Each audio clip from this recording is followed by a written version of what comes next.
چلو میں نے محنت کر کے پہلی مرتبہ بنایا ہے, میرے لیے کوئی کام مشکل لگ رہا پہلی بار, پہلی بار بنا رہا ہوں تو مشکل ہے, اور جب میں نے ایک بار بنا لیا تو بتاؤ دوبارہ بنانے میں ہمارے لیے آسانی ہے یا مشکل ہے؟ اور آسانی ہے.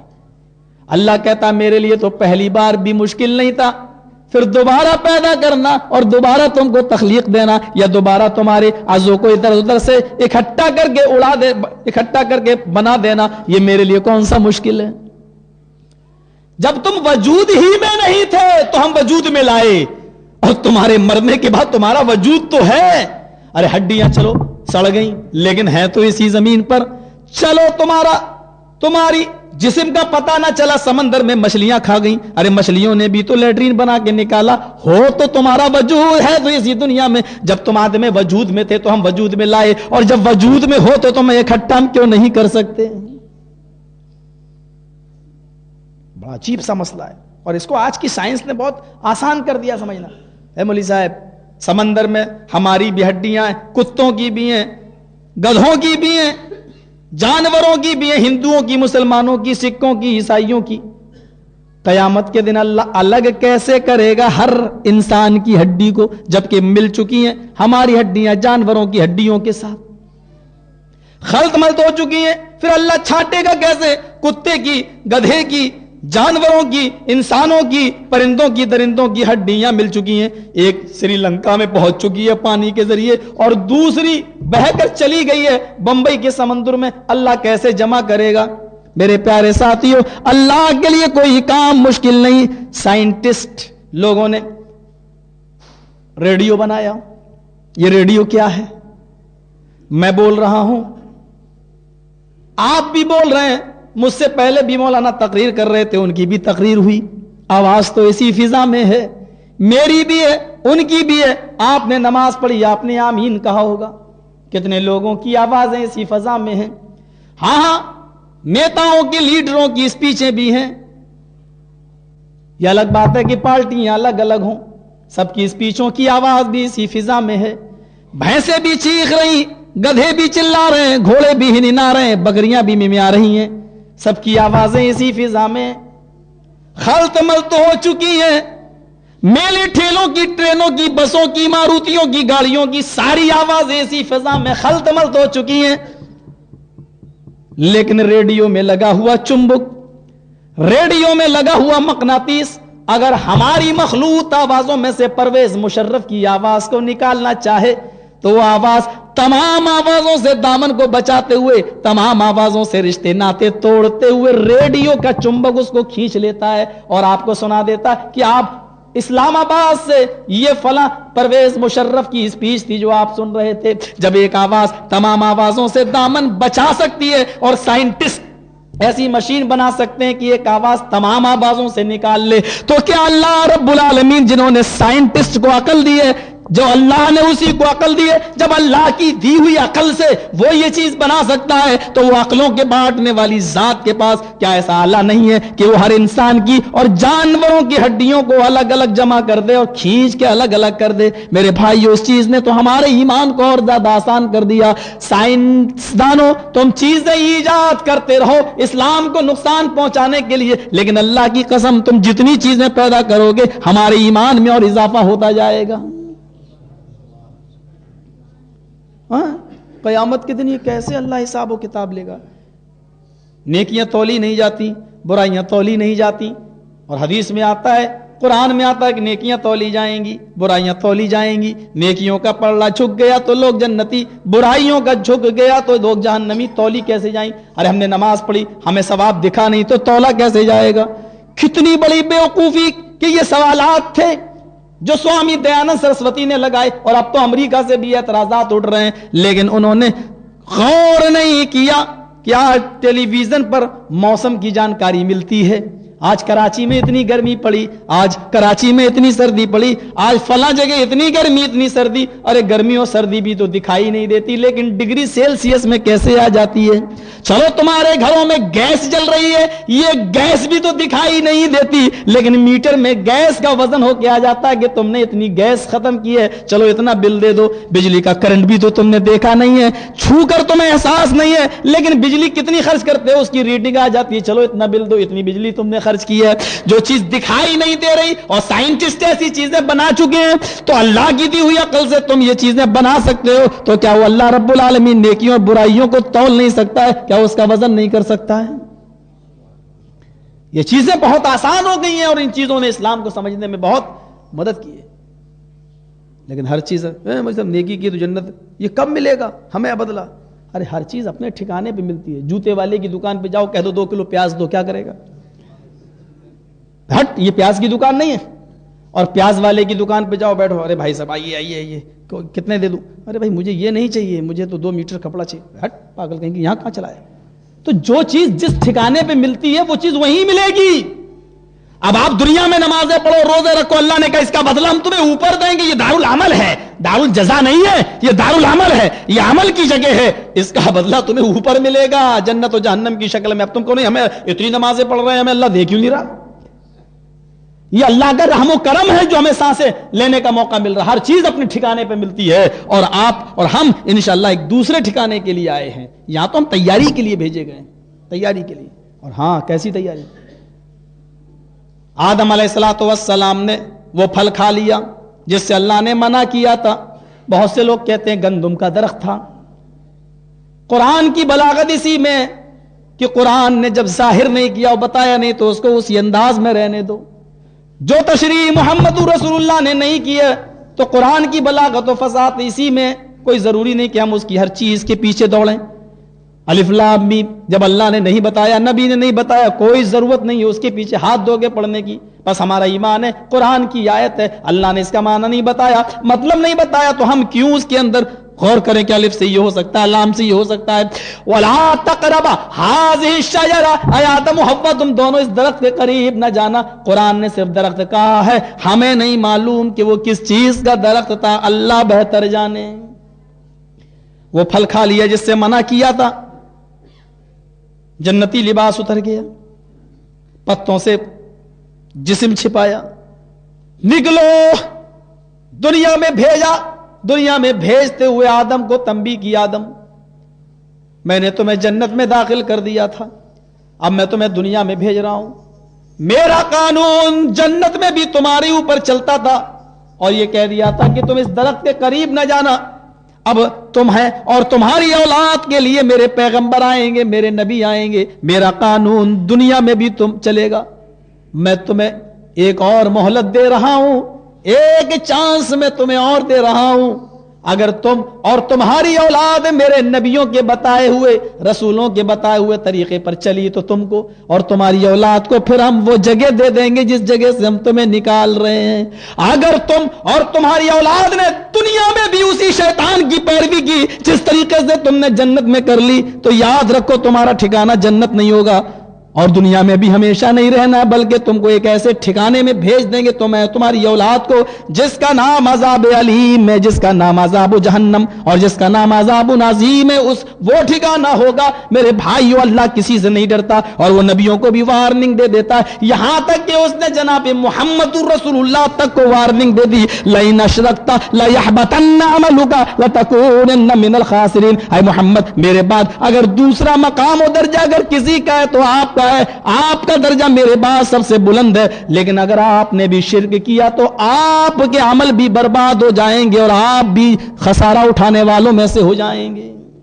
نبی کو بھی نہیں چھوڑا, لئن اشرکت لیحبطن عملک, اگر آپ نے شرک کیا تو آپ کے سارے عمل برباد ہو جائیں گے. پتہ یہ چلا کہ شرک کی سب سے بڑی خوبی یہ ہے کہ وہ عمل برباد کر دیتی ہے.